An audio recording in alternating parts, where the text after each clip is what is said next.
सात संगत जी प्रेम से कहना धन निरंकार जी। सात संगत जी, दासी आशा करती है कि आप सभी संत महापुरुष अपने अपने घरों में स्वस्थ होंगे। सात संगत जी, दासी आप जी संतों महापुरुषों के सामने आज फिर से एक नई प्रेरणादायक कहानी लेकर के आई है। आशा करती हूँ कि कहानी आप जी संतों महापुरुषों को जरूर पसंद आएगी और इससे कुछ सीख भी मिलेगी। कहानी का शीर्षक है कि किस प्रकार दुनिया में रह रहे लोग मानव सेवा करते हैं।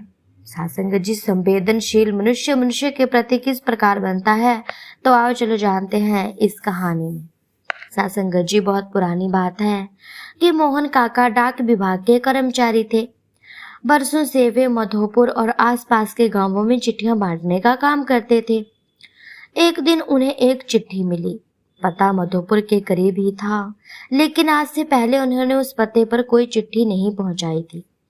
रोज की तरह आज भी उन्होंने अपना थैला उठाया और चिट्ठियां बांटने निकल पड़े। सारी चिट्ठियां बांटने के बाद वे उस नए पते की ओर बढ़ने लगे। दरवाजे पर पहुंचकर उन्होंने आवाज दी, पोस्टमैन हूं मैं और अपनी चिट्ठी ले जाइए, आपकी कोई चिट्ठी आई है। अंदर से किसी लड़के की आवाज आई, सात्संगत जी, काका वहीं दरवाजे के नीचे डाल दीजिए। सात्संगत जी, अजीब लड़की है, मैं इतनी दूर से चिट्ठी लेकर के आ सकता हूँ और ये महारानी दरवाजे तक भी नहीं निकल सकती। काका ने ऐसा मन ही मन सोचा। बाहर आइए आप जी, रजिस्ट्री आई है आपकी, हस्ताक्षर होंगे आपके, इसी प्रकार आपको वो चिट्ठी मिल सकती है, बिना हस्ताक्षर के चिट्ठी नहीं मिलेगी, काका खींचते हुए बोले। सात्संगत जी, लड़की की आवाज आई कि अभी आई। अंदर से आवाज आई जोर से, सात्संगत जी। काका इंतजार करने लगे, पर जब 2-3 मिनट बीत गए तो सात्संगत जी उनके सब्र का बांध टूट गया और वे जोर जोर से चिल्लाने लगे कि क्या कर रही हो तुम, जल्दी कीजिए, मुझे यही काम नहीं है मेरे पास, जल्दी कीजिए, और अभी चिट्ठियां पहुंचानी है मुझे और भी कहीं जगह जा करके। ऐसा कहकर दरवाजा पीटने लगे सात्संगत जी काका जी। दरवाजा खटखटाने लगे कि जल्दी कीजिए, मेरे पास समय नहीं है, मुझे और भी चिट्ठियां और लोगों के पास पहुंचानी है। कुछ देर बाद दरवाजा खुला। सामने का दृश्य देखकर काका चौंक गए। एक 12-13 साल की लड़की थी सात्संगत जी, जिसके दोनों पैर कटे हुए थे। उन्हें अपनी अधीरता पर शर्मिंदगी हो रही थी। लड़की बोली, क्षमा कीजिएगा, मैंने आने में देर लगा दी होगी, बताइए हस्ताक्षर कहाँ करने हैं। काका ने हस्ताक्षर करवाए और वहां से चले गए। इस घटना के 8-10 दिन बाद काका को फिर उसी पते की एक चिट्ठी मिली। इस बार भी सब जगह चिट्ठियां पहुंचाने के बाद वे उस घर के सामने पहुंचे। चिट्ठी आई है, हस्ताक्षर की जरूरत नहीं है, इस बार दरवाजे के नीचे ही चिट्ठी डाल दूं क्या, ऐसे काका जी आवाज लगा करके बोले। सात्संगत जी, लड़की भीतर से चिल्लाई, नहीं, रुकिए, मैं अभी आ रही हूँ, आप जी चिट्ठी मेरे हाथ में ही दीजिए, ऐसे दरवाजे पर मत फेंकिएगा। कुछ देर बाद दरवाजा खुला। सात्संगत जी, लड़की के हाथ में गिफ्ट पैक किया हुआ एक डिब्बा था। काका, लाइए मेरी चिट्ठी और लीजिए अपना तोहफा, लड़की मुस्कुराते हुए बोली। इसकी क्या जरूरत है बेटा, काका संकोचवश उपहार लेते हुए बोले। लड़की बोली, बस ऐसे ही काका, आप इसे ले जाइए और घर जाकर के ही खोलिएगा, यहाँ नहीं खोलिएगा। ऐसा कहकर चिट्ठी लेकर के लड़की भीतर चली गई और काका भी अपने घर वापस लौट आए। काका डिब्बा लेकर घर की ओर बढ़ चले। उन्हें समझ नहीं आ रहा था कि डिब्बे में ऐसा क्या होगा जिसने मुझे घर पहुंचते ही डिब्बा खोलने को बोला है।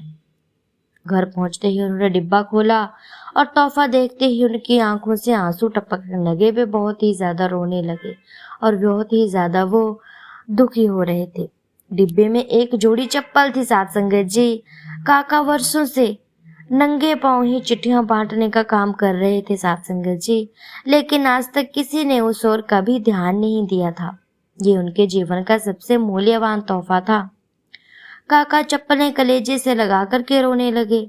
उनके मन में बार बार एक ही विचार आ रहा था सात्संगत जी कि बच्ची ने उन्हें चप्पलें तो दे दी है, पर वे उसे पैर कहाँ से ला करके देंगे। इस सोच में वो डूब गया और इन बातों को याद करता करता बहुत ही रोता और बहुत ही परेशान होता, क्योंकि साथ संगत जी लड़की ने उसकी परेशानी को समझ लिया था। वह आज तक अपने लिए कभी चप्पलें नहीं जुटा पाया था।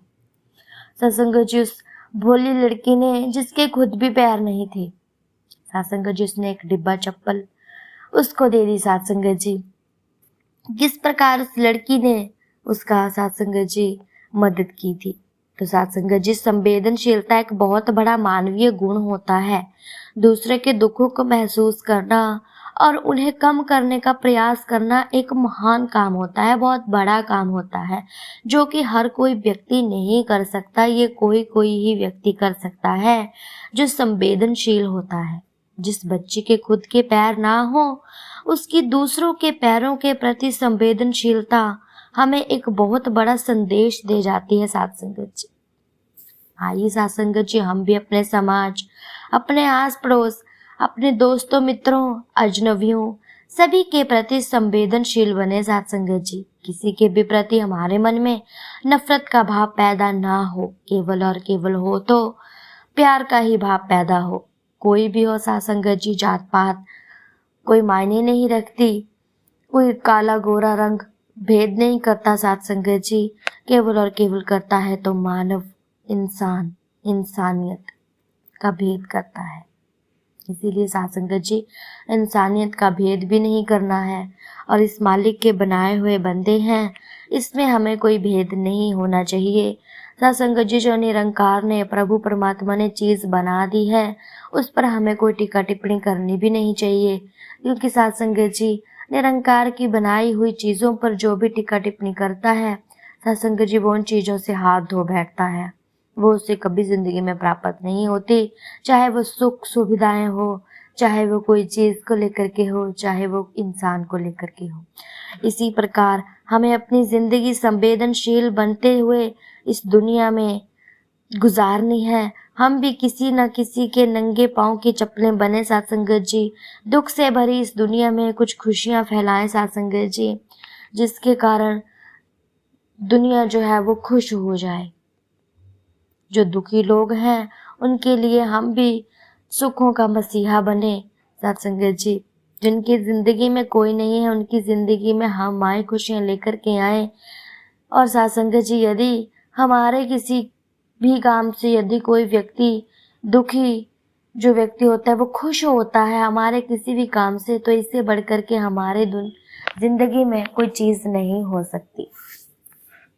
साथ संगत जी निरंकार भी यही कहते हैं कि मेरे बनाए हुए भक्तों पर यदि कोई निसंकोच सेवा करता है उनकी, तो साथ संगत जी वे प्रभु का प्यारा होता है। प्रभु उसकी मांगे खुद ब खुद ही पूरी करते हैं, उसे मांगने की ज़रूरत नहीं पड़ती, बस संवेदनशील होना पड़ता है। साथ संगत जी जो कि आज का व्यक्ति बन नहीं पाता है, केवल और केवल बनता है तो सेल्फिश ही बनता है। साथ संगत जी तो सेल्फिश नहीं बनना है, दूसरों के लिए प्रेरणा बनना है, दूसरों की ज़िंदगी की मुस्कान बनना है। साथ संगत जी तो दासी की कहानी आप जी संतों महापुरुषों को अच्छी लगी हो तो वीडियो को लाइक कीजिएगा, कमेंट में धन निरंकार जी ज़रूर लिखिएगा, क्योंकि साथ संगत जी ऐसी ही प्रेरणादायक कहानियाँ मैं आप संतों महापुरुषों के सामने हर रोज़ लेकर के आती रहूँगी।